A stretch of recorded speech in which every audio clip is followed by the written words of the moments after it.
മുടി ചീവിയിട്ടില്ല. ഞാൻ എൻ്റെ മുടി കണ്ട ചീവിയ പോലെയില്ലേ, പക്ഷെ ഞാൻ മുടി ചീവിയില്ല. ഇല്ല അപ്പുറത്തെ സൈഡ്, ഈ സൈഡ് ഓക്കെ, അപ്പുറത്തെ സൈഡ്. പക്ഷെ ഞാൻ മൊത്തത്തിൽ ചീവിയിട്ടില്ല. കുളിച്ച മുടിയാ. എൻ്റെ മുടിക്ക് ഞാൻ ട്രീറ്റ്മെൻ്റ് ഒന്നും ചെയ്തില്ല. പക്ഷേ അതിൽ തനിയെ കളറ് ചെയ്ത് നശിച്ചു പോയി. അന്നേരം മുടി ഇപ്പം ചെയ്യണ്ട, അത് തന്നെ എൻ്റെ ജടയൊന്നും കെട്ടാണ്ട് അങ്ങനെ ഇരുന്നോളൂ. കൈ കടയുന്നു. അമ്മ വരുന്നുണ്ട്. എൻ്റെത് പിടിച്ചിട്ടല്ല, എൻ്റെത് പിടിച്ചിട്ടാ.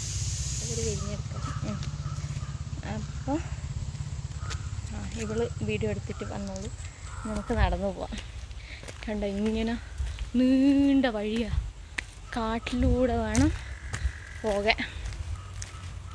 പോകുന്ന പോക്കെല്ലാം കണ്ടായിരിക്കും ഏതോ ഫ്ലാറ്റിൽ നിന്ന് ഇറങ്ങി പോകുന്നതാണെന്ന്. പക്ഷെ ഈ കാട്ടിൻ്റെ ഉള്ളിൽ കൂടെ വേണം പോയി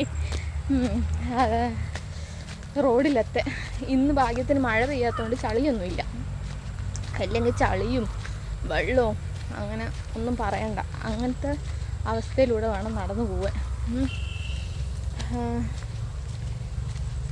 അപ്പോൾ ഇതിലൂടെ നടന്ന് പക്ഷെ നല്ല രസമായിട്ടാ പോകുന്ന വഴി.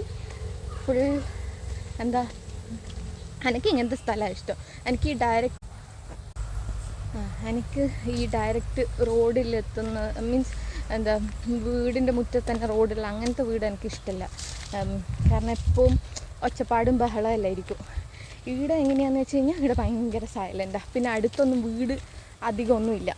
അപ്പോൾ അങ്ങനത്തെ ഒച്ചപ്പാടൊന്നുമില്ല. കണ്ട, ഇവിടെ ഒരു തോടെല്ലാം ഉണ്ട്. ഇതിൻ്റെ നേരെ പോയി കഴിഞ്ഞാൽ അങ്ങ് പോയാൽ ഇവിടെ പുഴയാണ്. അപ്പോൾ നല്ല രസമാണ്. എനിക്ക് ഭയങ്കര ഇഷ്ടമാണ് ഇങ്ങനെ ഇതിലൂടെ പോകാൻ.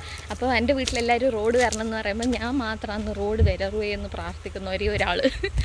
ഇത് വേറെ ആളെ സ്ഥലമാണ്. അപ്പോൾ നമ്മളിത് ചോദിച്ചിട്ടും അയാൾ തന്നില്ല. നല്ല മനസ്സിന് ഉടമയായതുകൊണ്ട് അയാൾ പറഞ്ഞ് തരൂല. അതുകൊണ്ട് നമുക്ക് റോഡില്ല. ഇത്രയും നടന്നിട്ട് വേണം വീട്ടിൽ നിന്ന് ഇവിടം വരെ എത്താൻ.